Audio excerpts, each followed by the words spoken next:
এখন তো আমরা দৃশ্যত বুঝতে চাই যে বাংলাদেশে যে সরকার দায়িত্বশীল আছে সেই সরকার কোনো বিশেষ রাজনৈতিক দলের প্রতিনিধিত্ব করে না। ফলে ইলেকশন কমিশন কোনো রাজনৈতিক দলের দ্বারা প্রভাবিত হয়ে তারা কার্যক্রম পরিচালনা করবে সেটা আমাদের কাছে প্রত্যাশিত নয়। বাংলাদেশের নির্বাচন আগামী 12 ফেব্রুয়ারি হবে, এটি মানুষের প্রত্যাশা। এবং আজকে জামাতে ইসলামী থেকেও একটা প্রতিনিধি দল প্রধান উপদেষ্টার সাথে দেখা করেছেন এবং সেইখানে তারা নানা অভিযোগ উত্থাপন করেছেন এবং এই অভিযোগগুলো এনসিপির আমাদের যিনি বলেছেন সেই অভিযোগগুলোর মতোই আর কি। এবং সেইখানে প্রধান উপদেষ্টা স্পষ্ট করে বলে দিয়েছেন যে 12 ফেব্রুয়ারি নির্বাচন হবে এবং কোনো গোজামিলের নির্বাচন হবে না। বাংলাদেশের রাজনৈতিক সংস্কৃতিতে আমরা দীর্ঘদিন ধরে দেখছি, সেটা হলো যে ইলেকশন কমিশন বলেন আর সরকারই বলেন, যখন কোনো সিদ্ধান্ত নেয়, এই সিদ্ধান্তটি যখন একটা রাজনৈতিক দলের পক্ষে যায় তখন তারা খুশি হয় এবং অন্যদের বিপক্ষে যখন যায় তারা তখন একটা অবস্থান গ্রহণ করে। এটা হলো আমাদের বাংলাদেশের রাজনৈতিক দীর্ঘদিনের সংস্কৃতি এবং এই সংস্কৃতি থেকে আমরা যে বের হতে পেরেছি তা না। এই নির্বাচন কমিশন নিয়ে এনসিপির প্রথম থেকেই আপত্তি ছিল আমরা জানি এবং এনসিপি একাধিকবার নির্বাচন কমিশন ঘেরাও করেছে এবং এই নির্বাচন কমিশন একটা সার্চ কমিটি গঠন করার আগেই গঠিত হয়ে গেছে। সেই অভিযোগে এই নির্বাচন কমিশনের অধীনে ভবিষ্যতে বাংলাদেশে একটা নিরপেক্ষ নির্বাচন হবে না, এই এনসিপির অভিযোগ এটা অনেক দিন থেকেই আছে। এবং আপনারা জানেন যে তাদের যে প্রতীককে কেন্দ্র করেও এনসিপি কিন্তু একাধিকবার নির্বাচন কমিশনে গেছেন এবং তারা সেইখানে এক ধরনের ঘেরাও, অচলাবস্থা, হুমকি এইগুলো কিন্তু হয়েছে। এটা আমাদের বাংলাদেশের রাজনীতির সংস্কৃতির একটা অংশ হয়ে গেছে।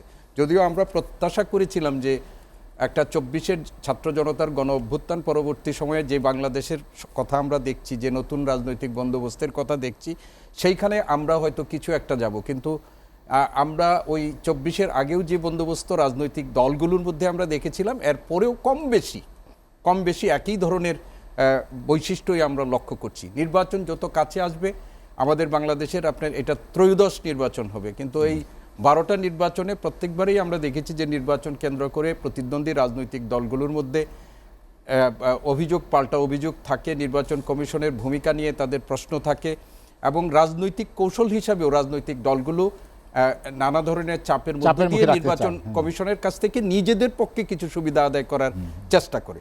বাংলাদেশের নির্বাচনী আইন বা নির্বাচন পরিচালনা হয়, এখানে একজন আইনের লোক আছেন, আমি আইনের লোক না, আরপিও আমাদের আছে, আরপিওর মধ্য দিয়েই ইলেকশন কমিশন তাদের নির্বাচনী কর্মকাণ্ড পরিচালনা করে এবং ক্ষেত্র বিশেষে দেশের প্রচলিত আইনকেও ব্যবহার করে।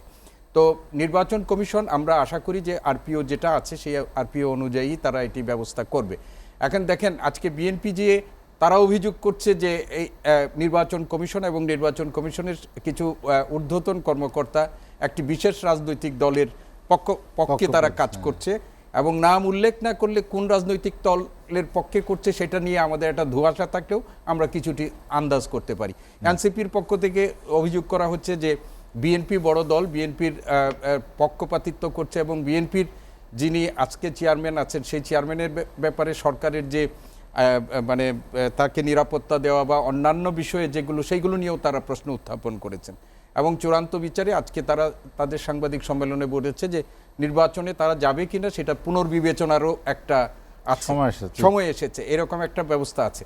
তো আমরা সবকিছু মিলিয়ে এই নির্বাচন নিয়ে মানুষের মধ্যে যে একটা আশঙ্কা আছে, আজকে এনসিপির এই বক্তব্যের পরিপ্রেক্ষিতে মানুষের এই আশঙ্কাটা কিন্তু আরো বাড়বে, আশঙ্কাটা আরো বাড়বে যে নির্বাচন শেষ পর্যন্ত হবে কি হবে না এই নিয়ে কিন্তু মানুষের মধ্যে একটা আশঙ্কা আছে।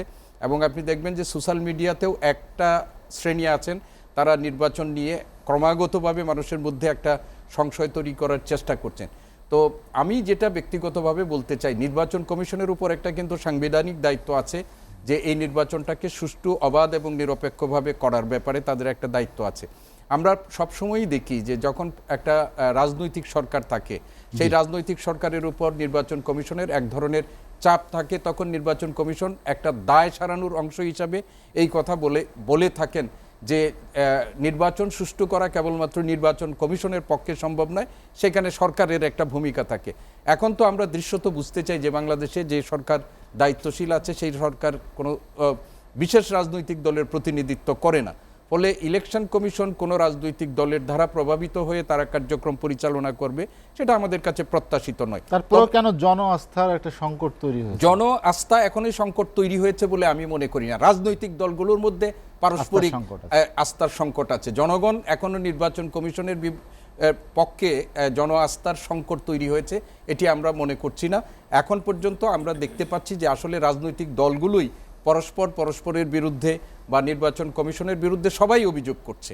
তাহলে সবাই যখন অভিযোগ করে তখন কিন্তু একটা মানে অন্য ইঙ্গিত বহন করে।